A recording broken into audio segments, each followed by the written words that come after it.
आप सभी को मेरा प्यार भरा नमस्कार। दगड़ियों, मैं हूँ आपकी प्यारी मल्लों की रास दुलारी और अपने सास ससुर की आंखों की तारी एस्थेटिक पहाड़ी बारी। तो कैसे हैं आप लोग? आज बहुत दिनों बाद आपसे मिलने को हुआ।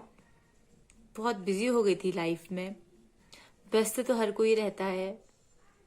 हाँ, कुछ टॉपिक भी तो होना चाहिए बात करने के लिए। तो आप से मैं क्षमा चाहती हूँ। तो अभी 2 हफ्ते पहले ही मेरा मायका जाना हुआ। माँ तो घर में नहीं थी, तो जमाने ने मुझसे पूछा कैसा लगा माँ के घर जाके। तो क्या कहती उनसे मैंने कहा अच्छा लगा, ठीक लगा। अभी आए हुए काफी समय हो गया है, लेकिन अभी वहां की जो मैंने हाल देखा वो अभी भी मेरी आंखों में घूमता रहता है। तो उनको मैं कुछ यूं शब्दों में बयां करना चाहती हूँ। क्या कहती मैं जमाने से कि कैसा लगा माँ के घर जाके। माँ तो नहीं थी वहां, पर माँ की खुशबू जरूर थी। कोलकाता जाने से पहले माँ ने नहाया होगा, तो 1-2 कपड़े बिस्तर में रखे हुए थे। जो बगल वाली चाची थी, उन्होंने उन कपड़ों को सुखा के अंदर डाल दिया होगा। तो जब मैं गई वहां, उन कपड़ों को मैंने खूब निहारा, खूब गले लगा के घंटों तक रोई।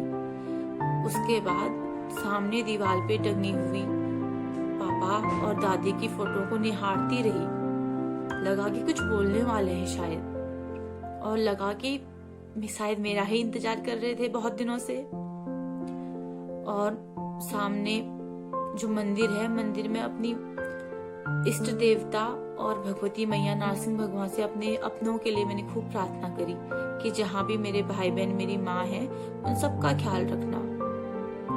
फिर बगल में जो द्वार है उसको खोल के अंदर झांका।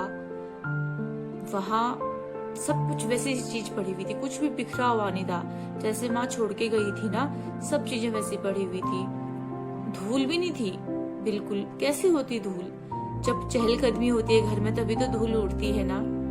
जैसे माँ छोड़ के गई थी सामान, वो बर्तन, चूल्हा, सब वैसे के वैसे पड़े थे। हाँ, माँ तो नहीं थी वहां, लेकिन पूरे घर में माँ की खुशबू जरूर थी। मुझे याद आया कैसे सामने जो चूल्हा था वो जलता रहता था दिन भर। उसमें कुछ ना कुछ पकवान बनते रहते थे। उसकी जो राख होती है वो कभी ठंडी नहीं रहती थी।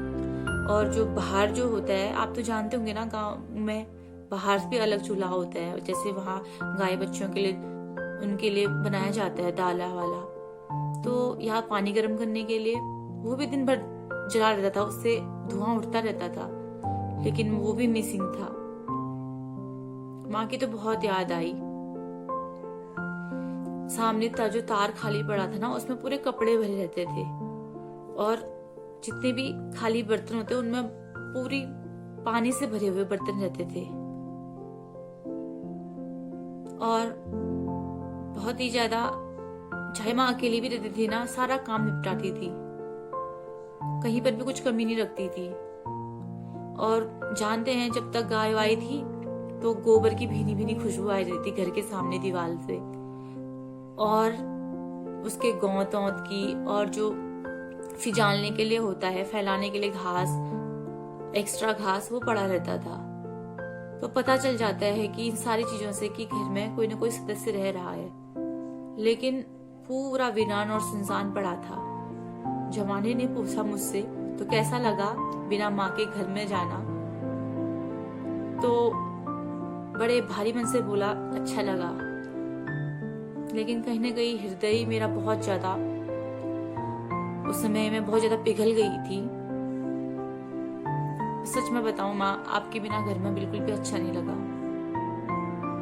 बहुत याद आई आपकी।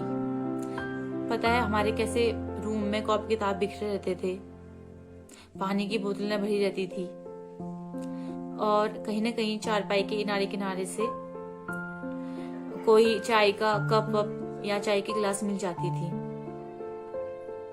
सच में माँ, आप नहीं थी वहां, लेकिन आपके कपड़ों से आपकी खुशबू जरूर आई थी। तो माँ, अब कोशिश करें कि आप जल्दी से आ जाएं घर में।